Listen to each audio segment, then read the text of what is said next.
Good morning. I should preface this video a little bit before I even get started because I know what I'm going to talk about is very controversial.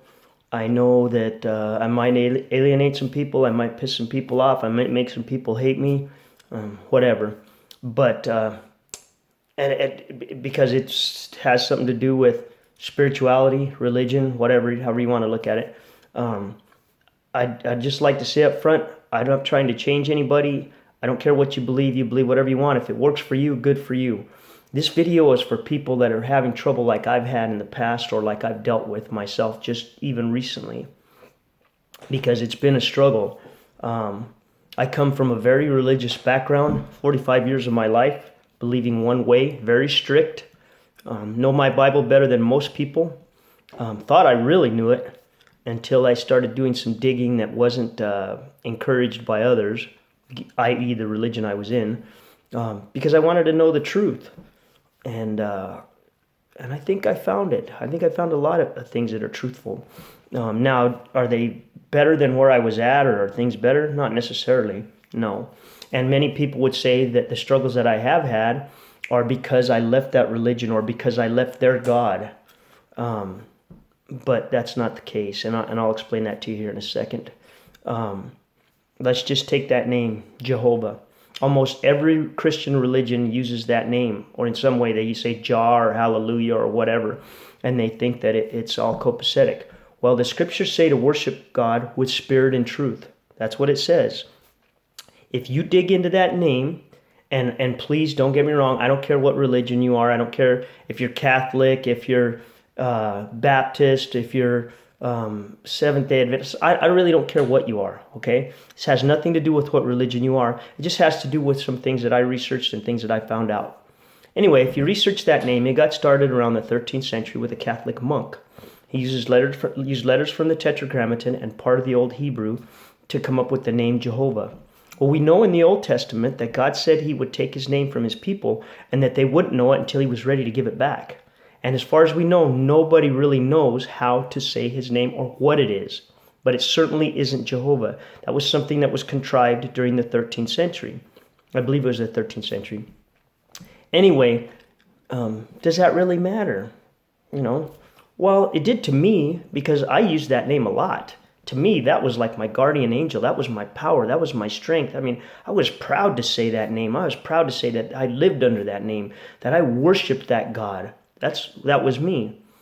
But when I found out what the name really meant, and it had negative connotations, God of mischief, and a lot of other bad things in the ancient Hebrew, I couldn't help but wonder, well, if the Almighty thought that name was okay, why would it have negative connotations? Why would it be something that's bad? So for me, I just quit using it. I got sick of it. I was just like, you know what? I've been worshiping some fake thing for all these years. And then you see TV and you see History Channel and stuff like that, and you see the Celts and the Celts and all those different ancient people, the Vikings, and they all had their own gods, and they all worshiped them, and they all killed for them. The Mayas, the Incas, they all did for their god whatever crazy belief that they came up with. And I couldn't help but think, in some respects, we're the same way. We do the same thing. Well, does that mean I don't believe in the Bible? No, that doesn't mean that. It just means that as it brings out in Matthew, I use my own discernment to decide what I choose to believe in from the scriptures. Many people will say, well, you got to believe the whole Bible, blah, blah, blah. That's up to them. They want to do that, that's okay. But we live in the greatest country in the world, the United States of America, and I can believe whatever I want, and so can you. So why am I doing this video? Well, because the last 10 years, I've had so many crazy things happen to me that are just negative, that are bad, that I've had to overcome. And positive attitude doesn't always do it. Sometimes you have to lean on a higher power or your faith. And my faith waned big time. And I've talked about this before. And why did it wane? Because, man, I'm sitting on the side of the road or wherever I'm at, whatever's going on, thinking, praying to God and thinking, do you hear me? Are you asleep? Are you on vacation? What's going on? And then I saw something on Facebook not long ago that somebody posted, and they said something to the effect, and I'm probably saying it not exactly right, but this is what I took from it. Something to the effect that they were their own God and that they had to please themselves. And I thought to myself, man, that's blasphemous. I mean, that's crazy. I mean, what could that person have been thinking? But the thing that made me dwell on it, and this is maybe 6 months ago or maybe a little less that I saw this post. That's how long I've dwelled on this. I know that person. That person is a very good person, a quality person.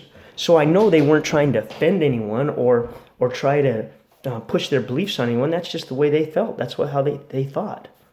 And I thought about that, and I thought, you know what?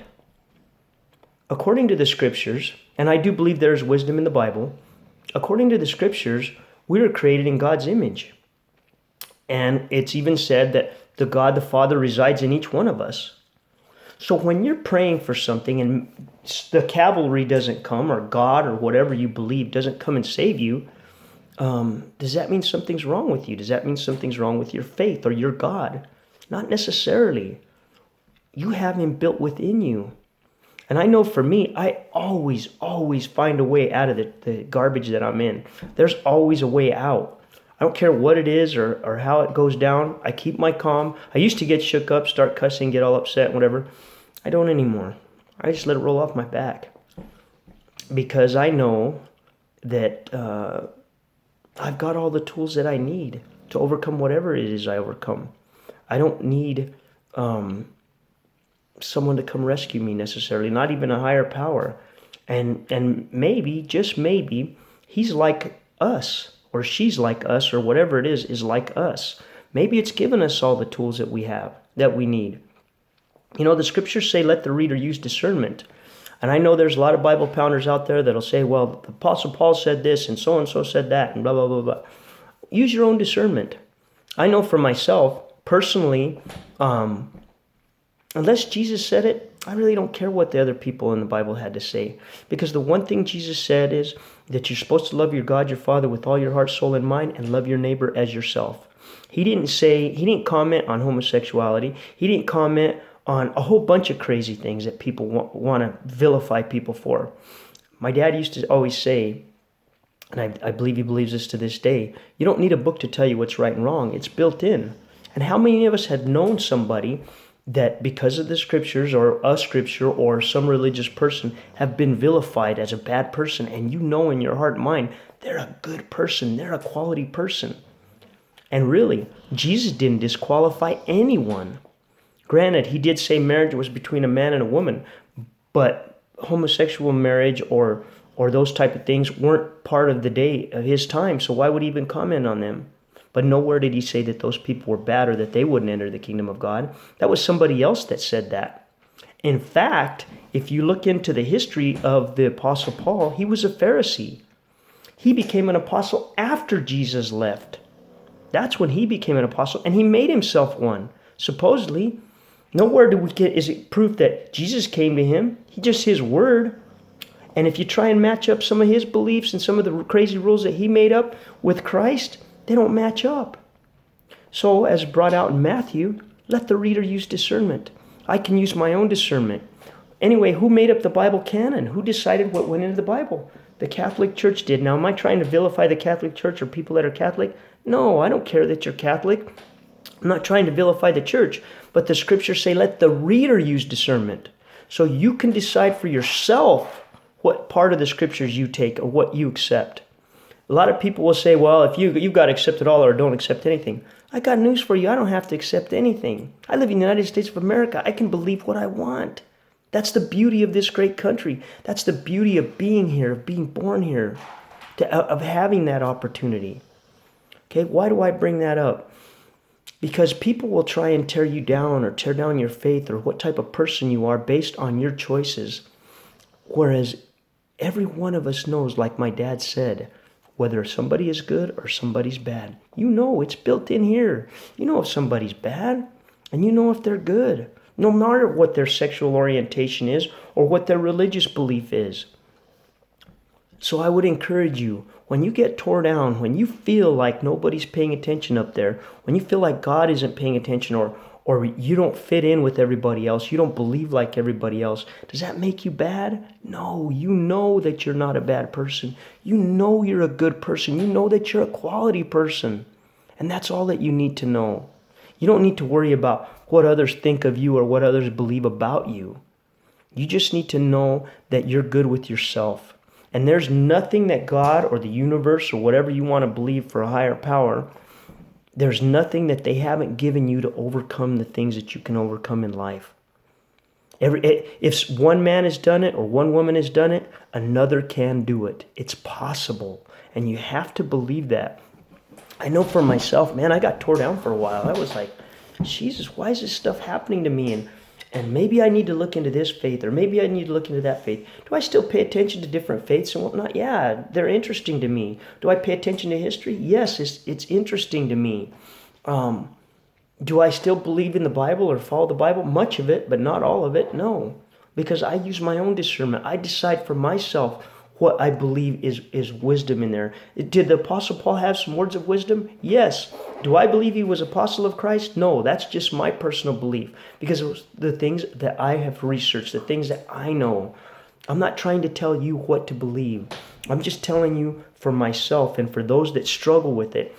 In fact, my belief in God for a while waned, although I knew that there's no way that we just came about. It's like this puzzle piece.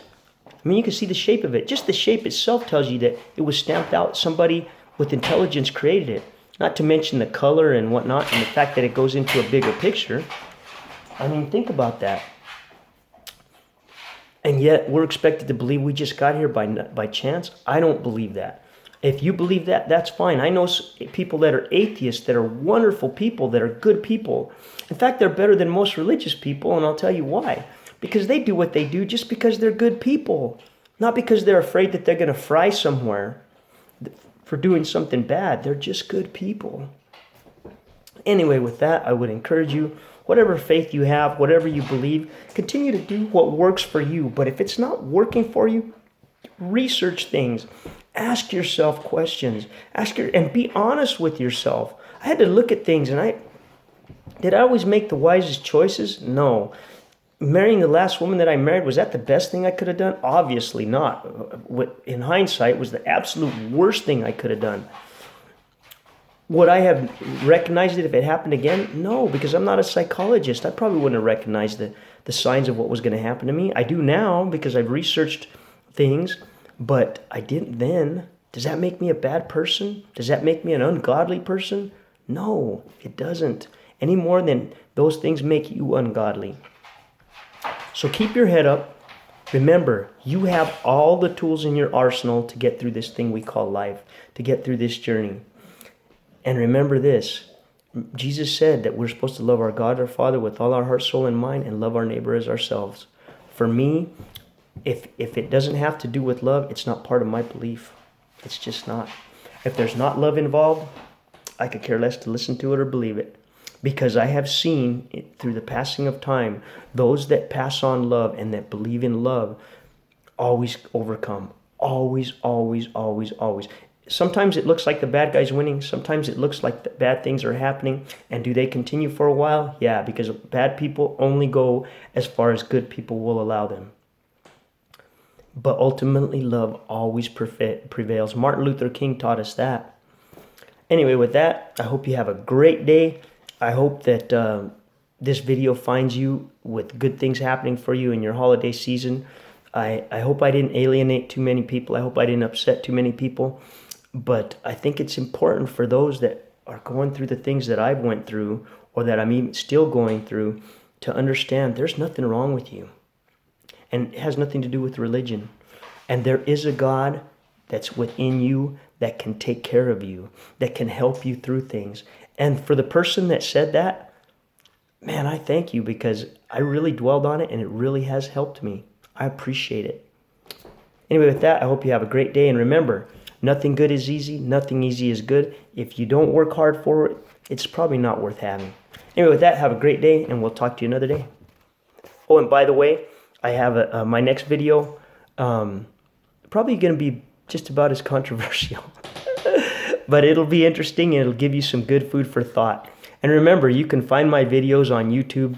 They're not very popular there because I guess it's hard to find me, but it's capital J, period, capital R, period, Gonzalez. If you think that they'll help encourage somebody that's struggling with something, tell them to check it out. I mean, and if I offended you, I'm sorry. Anyway, have a great day.